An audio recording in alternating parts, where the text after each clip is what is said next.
Once the smoke clear and the dust settle, we'll go right back to doing regular shit. Rocking seersucker suits and biscuit hats. And the black women gonna have on their Sunday best. Yellow dress, skin like gold. Black girls got sunblock in their soul. And they can stop traffic when they walk down the street. But all this shit is just a show on the surface, because when you look deep, we not even supposed to cross the street until a white man says so. But just think, all these years we've been in America, ain't shit changed except in every street, and the black man had a seat in the White House for a minute, but he came and went without making many changes in the system, because the system he faced is racism. It's like the fabric woven into your tailor-made suit that gives it that perfect fit. European nations use religion to validate their racism. They said the black man was cursed because of the color of his skin, call us heathens. This is the reason we receive so much mistreatment from these holy nations.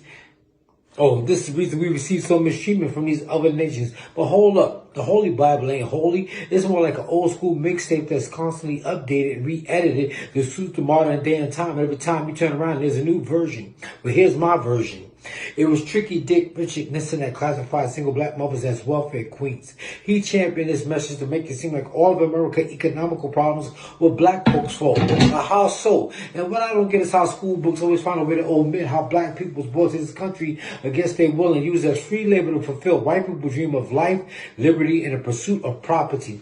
The black family was property, and property was later changed to happiness. And of course, you would be happy too if you was given land as far as the eye can see, and employees that you never had to pay, and every day they work from can't see morning to can't see night, harvesting rice, picking cotton, chopping tobacco, digging ditches, building bridges, uprooting trees, and a list of backbreaking chores that had to be accomplished during the course of the day. And at the end of the day, all they had to eat and drink was water from a creek and some fucking fat back. I grew up in Harlem on a cobblestone street across the street from this mansion. Now, this white mansion sat on this plantation overlooking the colonial housing projects. This was around 1973. I remember vividly watching a black and white TV that colored black people lazy. And this is a lie, because hard work was called nigger work. And white people did not believe in working hard around black people because that would have leveled the playing field. And equality was unheard of back then.